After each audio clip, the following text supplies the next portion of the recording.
Happy Monday morning to you guys. Here's chapter 3 and chapter 4 of Amelia Bedelia Means Business. Chapter 3 is Their But for the Grace, ... And please, said Amelia Bedelia, bring me a new bike, amen.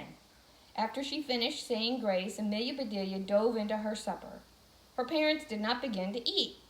They just looked at her, then at each other. Her mom arched her eyebrow as high as it would go. Her dad opened his eyes super wide for a couple of seconds as if someone had stepped on his stomach.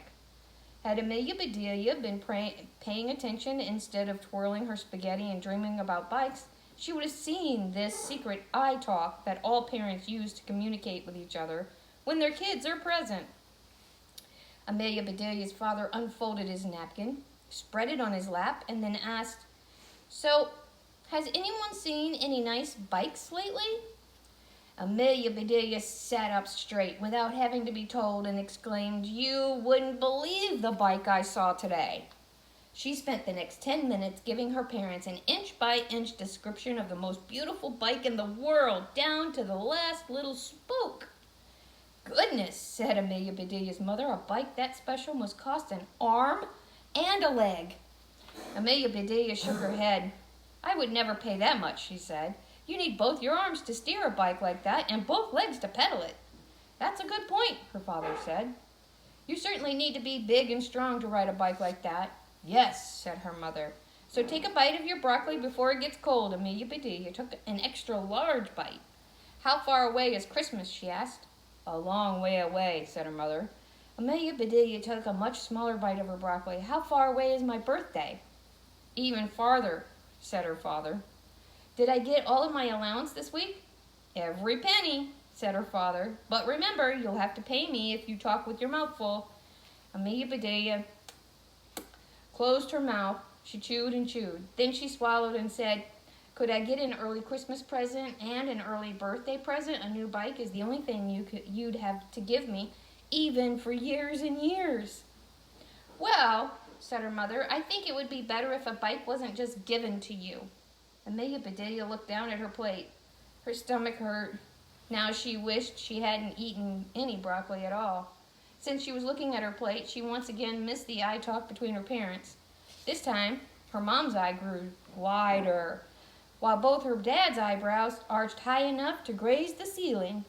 "I agree," said her dad. "You should work for a new bike and earn the money for at least half of it." Amelia Bedelia smiled and looked at her parents. "Which half costs more?" she said. "The front half or the back half?"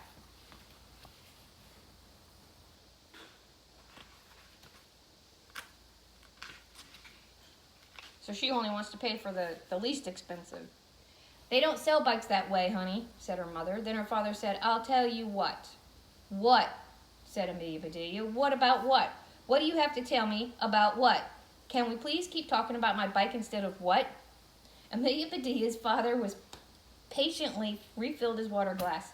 "We can't afford to buy a fancy bike like that," he said, "but I can meet you halfway."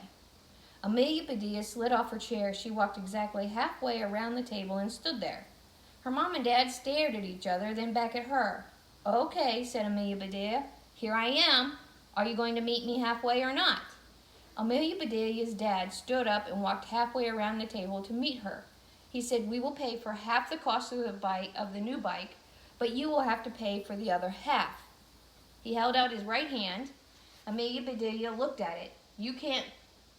"I can't pay you my half tonight," she said. "Of course not," said her father. "Tonight we'll make an agreement. In business, when you agree to do something, you shake the other person's hand." Amelia Bedelia grabbed his wrist and shook his hand hard as she could, up and down, up and "Owie," her father said.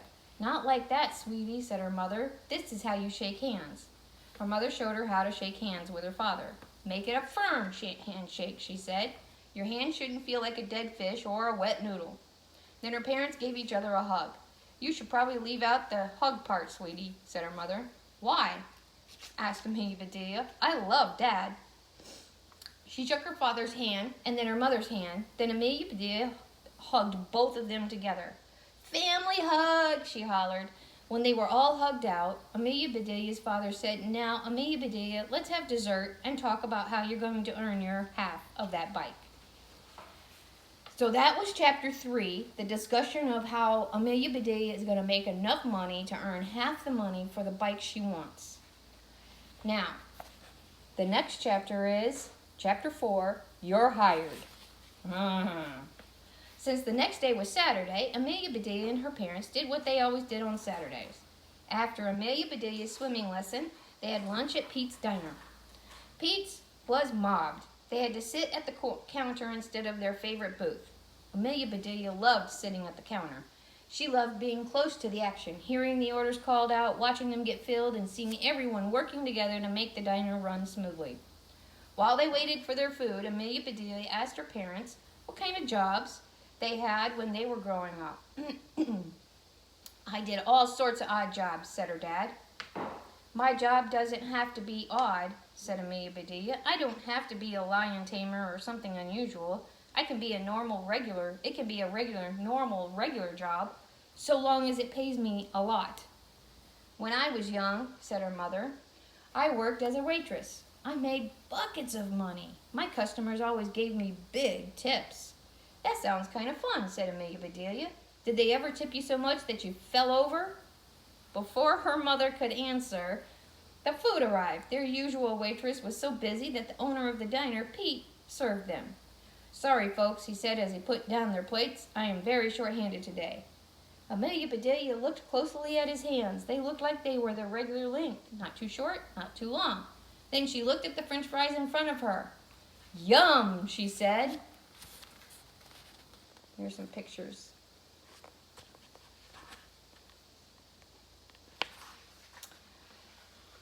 And she gave the ketchup bottle an extra hard squeeze, and the ketchup squirted right over the top of the fries and onto Pete's clean white apron.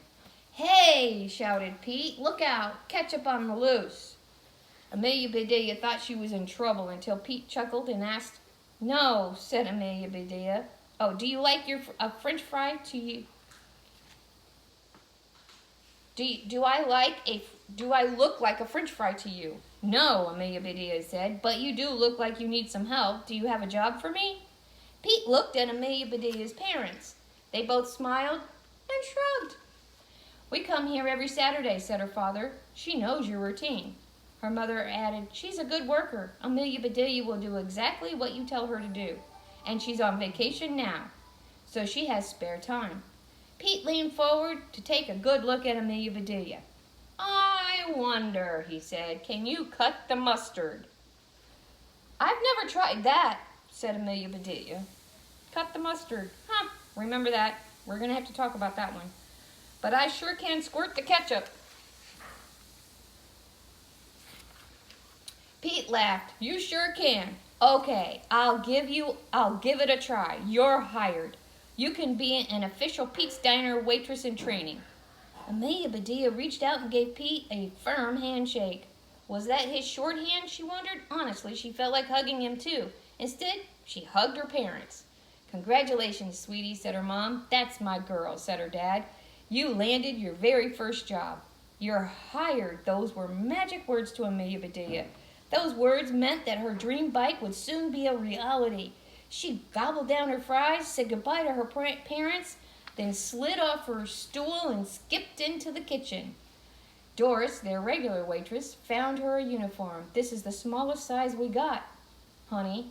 Doris slipped the uniform over Amelia Bedelia's clothes. She tucked here and folded there, and finally, after half a dozen safety pins had been pinned and a bunch of twisty ties had been twisted and tied, Amelia Bedelia was ready for action. "You look nervous," said Doris.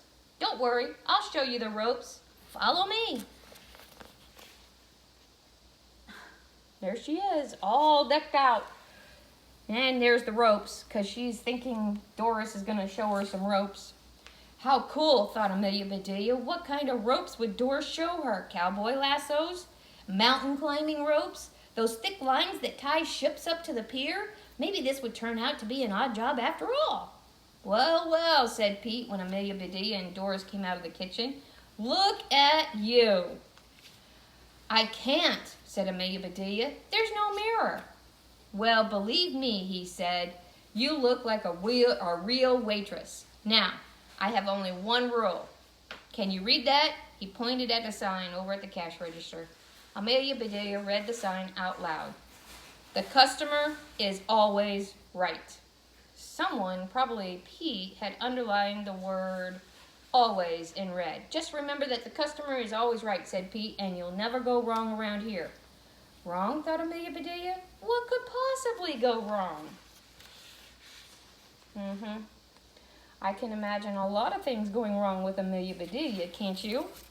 And that is the end of chapter 4. So, I want you to think about Amelia's new job and what could possibly go wrong.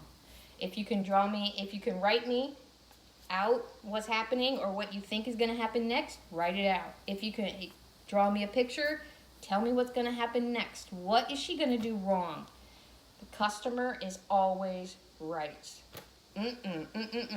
And as always, don't forget, wash your hands, guys. See you in a bit.